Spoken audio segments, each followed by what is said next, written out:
Picture this. You're standing in the echoing stone halls of the Kremlin fortress, sometime in the winter of 1581. The snow outside swirls in icy spirals, but the cold inside is something far deeper, not the chill of weather, but of fear. You hear the groan of rusted hinges, and through the gloom you glimpse it, an iron cage, suspended inches above the ground, dimly lit by torchlight. Inside, a young woman, entirely naked, her swollen belly a grotesque contrast to the steel that surrounds her. This woman is not a criminal. She's not a prisoner of war. She is the daughter-in-law of the most powerful man in Russia, and the wife of the man Ivan the Terrible has just murdered. Her name is Maria Nagaya, and what Ivan did to her may be one of the most depraved acts of cruelty ever perpetrated in the name of dynasty. Before we plunge into the horror of this forgotten chapter in Russia's imperial history, if you find meaning in peeling back the polished surface of historical myth, uncovering the raw and brutal truths beneath, consider supporting this kind of deep storytelling. It helps us keep history human, even when it's horrifying. This isn't just a tale about a brutal czar. It's a story about how absolute power becomes a sickness, turning fathers into murderers, women into vessels, and birth into punishment. The events you're about to hear are not legend, but a chilling echo of a court so steeped in paranoia and blood that even new life had to scream its way through iron. Let's begin with the man who built this nightmare. Ivan Vasilyevich, or as history remembers him, Ivan the Terrible, did not begin his reign in madness. In his youth, he was eloquent, learned, and deeply religious. When he was crowned as the first official Tsar of all Russia in 1547, he promised renewal, a new era of orthodox glory, justice, and strength. For a while, he delivered. He reformed law codes, expanded the printing press, and opened new avenues for commoners to rise through merit. But beneath the reforms, the shadows had already begun to form. He had grown up in terror, orphaned of parents, manipulated by boyars, and raised in a palace where trust was weakness. Ivan learned early that cruelty was a currency, and by the 1570s, that currency had inflated into a frenzy. His private police force, the Oprichniki, were torturing, executing, and burning whole cities to ash. Ivan himself watched the punishments with cold fascination, sometimes even participating. But the horror didn't stop there. As his paranoia grew, he began turning inward, not just on his people, but on his own family. And that's where Maria's story begins. She was young, perhaps no older than 17, when she was chosen to marry Ivan Ivanovich, the Tsar's beloved son and heir. The younger Ivan had a sense of dignity and rationality his father lacked. He spoke multiple languages, argued passionately for diplomacy over conquest, and defended his wife when rumors, often planted by the Tsar himself, began to swirl. He was protective of Maria, who, by all accounts, was kind, gentle, and already expecting their first child. But Ivan the Terrible didn't see a young couple starting a family. He saw betrayal. The details of what happened next come to us in whispers, preserved in the margins of chronicles, softened by distance, but never fully erased. It began with an argument. Some say it started with clothing. That Ivan the Terrible walked in on Maria while she was resting, heavily pregnant. Her sleeves rolled above the elbows, a breach in his eyes of the strict modesty expected of Tsarist women. Others say the Tsar had grown convinced that Maria, like so many others before her, was part of a plot, a conspiracy to shame the royal bloodline by seducing his son, stealing power through pregnancy. But what they all agree on is this: Ivan struck. He turned not on Maria, not yet, but on his own son. The Tsar and Tsarevich fought viciously, their shouting echoing through the palace. Ivan Ivanovich defended his wife, called out his father's cruelty, his obsessions, his growing madness. That alone was a death sentence. In a moment of blind rage, the elder Ivan grabbed his scepter, a heavy gold-tipped staff, and drove it into his son's head. The younger Ivan fell, blood pooling beneath his body. He would linger in agony for hours, but the wound was mortal. Ivan the Terrible, it is said, collapsed beside his dying son, weeping, wailing, tearing his beard, crying out to God. But none of it changed what he had done. And then he turned to Maria. What does a tyrant do when guilt becomes unbearable, but admitting fault would shatter the illusion of divine authority? He creates a ritual, a punishment, a fiction in which he remains righteous, and everyone else must bleed to preserve the illusion. For Ivan, Maria became that fiction. Within hours of his son's death, the Tsar issued a command: strip her, confine her. Let her deliver this child not as a Tsarevna, but as a beast in a cage. A forged doctrine soon followed, declaring that Maria had provoked the Tsarevich's rebellion and needed to atone for the loss of royal blood. In a cold stone chamber beneath the Kremlin, an iron cage was suspended, barely large enough for a woman to stand. No bedding, no privacy, no light except the flicker of torches when guards came to stare. She was stripped of everything, her name, her dignity, her clothing, and placed inside, heavily pregnant, her body already in pain from grief, exhaustion, and the weight of unborn life. Witnesses later claimed that food was passed through the bars like to an animal, that Maria tried at first to cover herself with her long hair, that she wept silently, or not at all. But the Tsar declared she was being purified, that the child would be born free of treason because its mother had been cleansed in iron. And so, day after day, Maria waited, naked, freezing, alone. She was no longer in the cage, but the cage had entered her. After the birth, Maria was moved in silence. No public declaration marked her release. No procession, no relief, no priestly absolution. She was simply led, barefoot, down a narrow corridor, wrapped in coarse linen, her child taken from her arms without explanation. The guards avoided her eyes. One of them made the sign of the cross, but quickly, as if fearing the gesture itself might burn. They placed her in a room near the convent walls, not within the convent proper, for she was not a nun and never would be. Her chamber had stone walls, a wooden cot, and nothing else. A small window let in gray light that changed with the seasons but never offered warmth. The door was kept unlocked, but it didn't matter. There was nowhere to go. No one spoke to her about the child. No one said whether he lived or died. There were no cries in the night, no footsteps of a nursemaid nearby, no lullabies echoing through the corridor. It was as if the boy had vanished into the same shadow that swallowed her name. Maria had once been Tsarevna, a daughter-in-law to the ruler of all Rus. Now she was neither royal nor widow nor mother. She had no title, no duties, no language in which to scream. The days passed in ritual emptiness.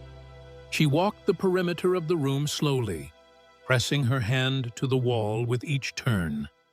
Sometimes she stood at the slit of a window for hours, watching nothing. Sometimes she knelt without praying. Her silence was complete, but it was not passive. It had weight. It had purpose. She was not broken. She had been hollowed out, deliberately, piece by piece, and now she waited to see what remained. Outside, the court shifted. Ivan's violence became more erratic. He wept in public, then ordered executions in private. He wandered the palace in old robes, claimed visions of saints and demons, issued decrees that contradicted each other within hours. His enemies were everywhere. His bloodline was broken. His mind, once sharp and terrifying, had become a cracked mirror, reflecting only fragments of the world he thought he ruled. And yet, no one stopped him. Not the church, not the boyars, not even those who feared for their lives. Power in Muscovy was too central, too total, too soaked in fear to resist. So they watched as he unraveled, and they kept their heads low. Somewhere deep inside the fortress, Maria Nagaya continued to live. Her name was no longer spoken, but her existence was a scar. On the dynasty, on the court, on the man who believed her suffering had been righteous. She was not dead. And that, perhaps, was the most dangerous thing of all. The child lived. Not in the palace, not in his mother's arms, but far from both, in a quiet estate under watchful eyes, raised not as a son, but as a symbol. His caretakers were loyal to the crown, which meant loyal to Ivan's fear, to his myths, to the idea that this infant, born in iron and silence, could be a vessel for redemption or ruin. No one dared call him by his father's name. That name had been erased, carved out of the court's memory like a heresy. The boy was referred to only in whispers, as the Tsar's shadow or the child of punishment. Even among servants, the air thickened when his lineage was mentioned. He was living proof of something no one wished to remember. Ivan himself did not see the boy again for many months. When he did, it was not as a grandfather, but as a judge. He inspected the infant the way a man might examine a relic, curiously, reverently, and with a hidden fear that it might turn to ash in his hands. Maria was not told. She sat, still and waiting, through another winter. Her hair grew long and unkempt. Her body, no longer young, bore signs of the ordeal. Not just the weight loss or the stiffness in her joints, but something deeper. A kind of stillness that is earned only through the most complete helplessness. She no longer expected food at regular hours, no longer reacted to footsteps outside her door. She had become what the Tsar feared most, a witness who could not be silenced, because she no longer cared whether anyone heard her. Once a priest came to her cell. He said nothing, merely watched her for a long while, then left a candle at her feet. She did not touch it.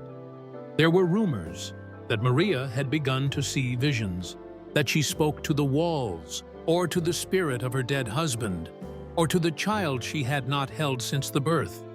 But these were not the ravings of madness. They were whispers imposed on her by a court that needed her to be mad. It was easier to believe she had lost her mind than to accept that she remembered everything, and chose silence anyway. Outside, Ivan was dying. Not all at once, not dramatically. His body failed him in fragments, gout, trembling, sudden blackouts, fits of rage followed by collapse. He grew suspicious of the floor beneath his feet, believed poisons were hidden in the timber. He struck priests. He accused his own doctors of betrayal. He stopped sleeping. Then, abruptly, he slept for days. The court held its breath. For nearly 4 decades, Ivan IV had been the will of God incarnate, the Tsar by fire and blood. But now, the fire was flickering, and the blood, his own, was thin. It was during one of these fugue states that he asked to see her again, not the child, Maria. But when the guards came to summon her, she refused to rise. She did not speak. She did not nod. She simply stared at the torchlight behind them, her hands folded over the place where her child had once rested. Eventually, the guards left. The Tsar forgot the request, and that was the last time her name was spoken in his presence. Days turned into months, and months threatened to become years. Maria remained in her stone chamber, a ghost within living flesh. The women of the court, who once envied her beauty, now dared not utter her name. It carried a curse. New intrigues rose and fell in the Kremlin's halls, but Maria's silent presence hovered like a storm cloud that never burst. In rare moments, footsteps approached her door, the scuff of boots on cold flagstones, the muted jangle of keys, and Maria would feel the old terror clutch at her chest. But no one ever entered with news. No one spoke her child's name. The guards delivered meals as if to a dangerous animal, sliding wooden bowls into the room without meeting her eyes. The silence grew thick, and Maria wore it like a shroud. Beyond her cell, Russia convulsed. Campaigns in Livonia bled the treasury dry. Famine stalked the countryside. Plague whispered death through villages.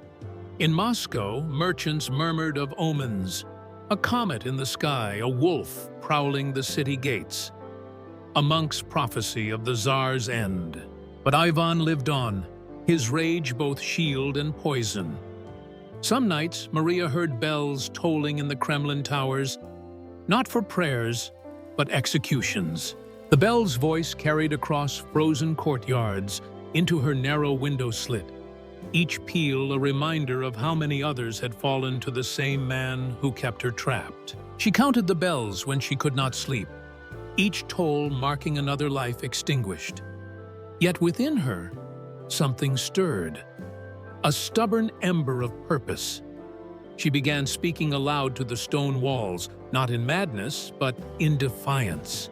Whispered prayers, then memories, the warmth of her husband's hand, the lull of summer evenings before terror came. She spoke of her son, telling the empty air what she would have told him as a boy, that he was not born from shame, that his mother had loved him even when the world tried to erase them both. When the guards heard her voice, they crossed themselves.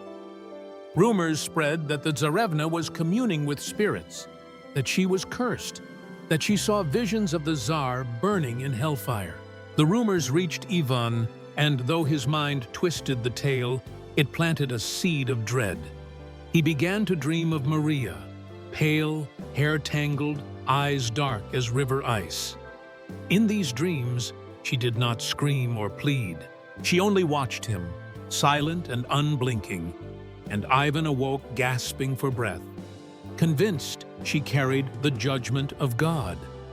His advisors noticed his fraying composure. They begged him to release her, to end the scandal that clung to the court like a disease. But Ivan refused. He could not release her, because to do so would be to confess his crime. And so Maria's captivity continued, suspended by a man's terror of his own guilt. The winter of 1583 descended hard. Snow weighed rooftops until they creaked. Wolves came closer to the city walls. In the Kremlin, fires burned day and night, but warmth eluded the heart of its ruler. Ivan shuffled through dark halls, muttering to himself, clutching his scepter as if it were the only thing holding him to the earth. He demanded constant reports on his grandson, Maria's child, insisting on proof of his health, his obedience. He sent gifts, carved wooden toys, fur-lined garments, though he never saw the boy himself. The gifts were delivered by pale servants who hurried back with assurances the child thrived. For Maria, the only sign of her son's life came from these rumors that drifted to her chamber like smoke under a door.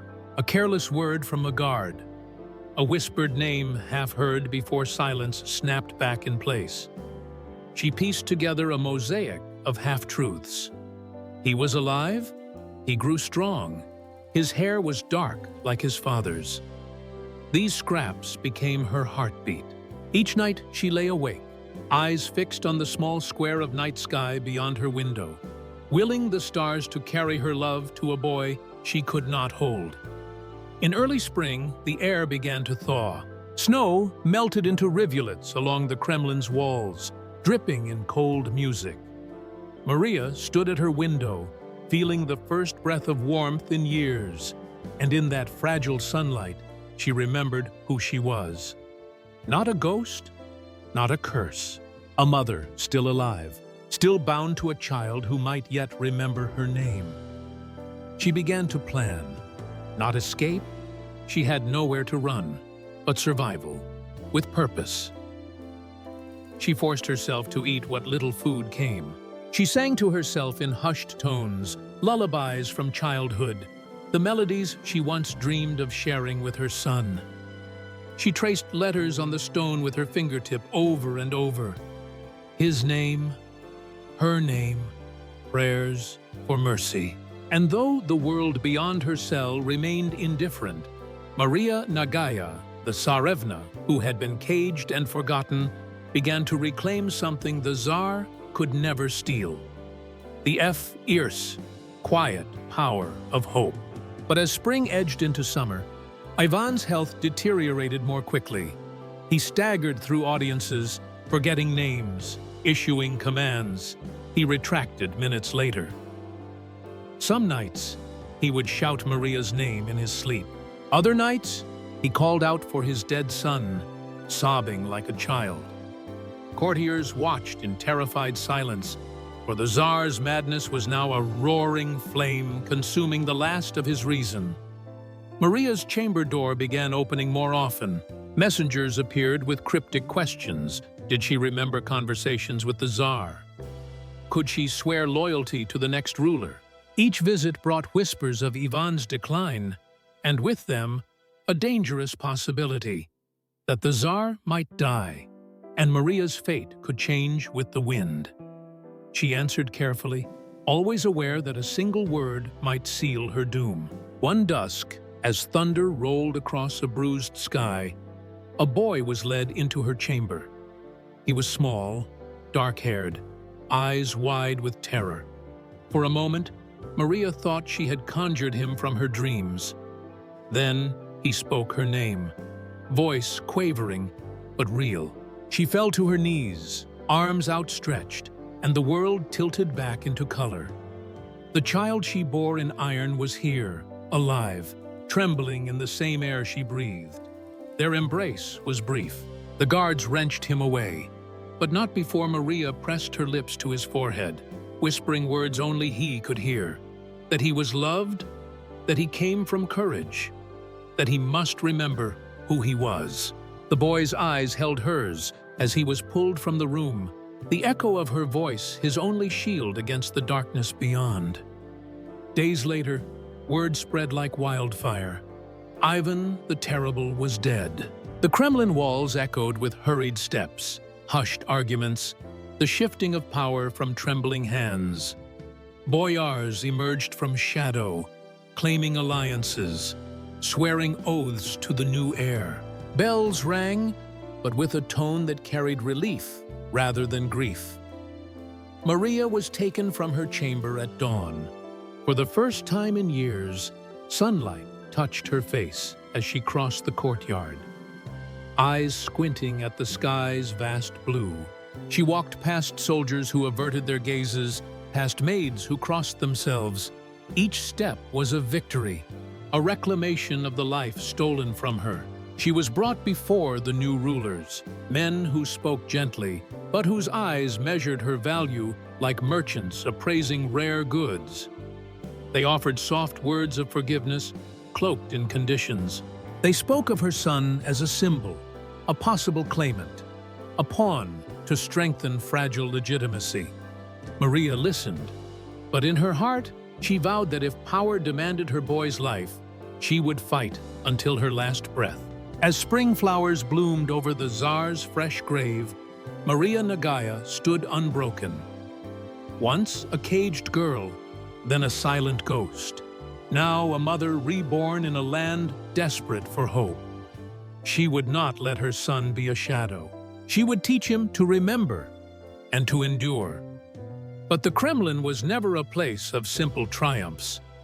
Within weeks, whispers of new plots tangled through its corridors. Powerful families saw opportunity in the Tsar's death, each seeking to place their own heir or puppet upon the throne.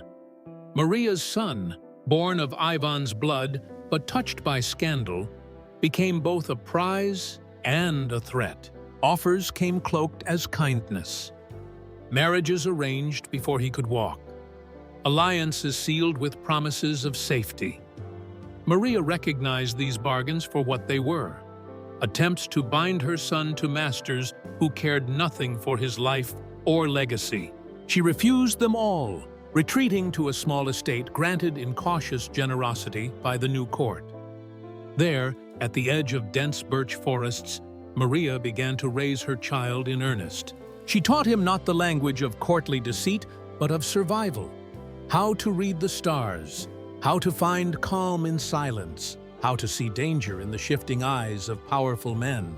At night, she told him stories of his father, not of his violent end, but of his dreams for a Russia that might one day know peace. And though soldiers still came to watch them from afar, and rumors still crawled like vipers through the capital, Maria and her son endured. For the first time in years, mother and child shared dawns and dusks free of iron and stone. And in that fragile peace, they began to stitch together the fragments of a life stolen, determined that their story would not end in silence. Years later, historians would look back on Maria Nagya's life and see only footnotes. A tragic widow, a forgotten consort, a pawn of dynastic struggle. But those who stood close enough to hear her voice knew a different truth. She had survived the unthinkable, preserved the life of a child destined to be hunted, and reclaimed her own identity from the ashes of Ivan's madness. Her story reminds us that history's grand narratives, the rise and fall of czars, the clash of armies, are built on the quiet, stubborn endurance of individuals. Maria's cage was meant to break her, yet it became proof of her unyielding will. Her silence was not surrender, but strategy. And her love for her son, fierce and unwavering, outlasted the empire that sought to erase them both. In the end, Maria Nagya stands as a testament that even in a world ruled by terror, the human spirit can endure, defy, and remember. And that sometimes, the greatest act of resistance is simply to survive, and to teach your child how to do the same.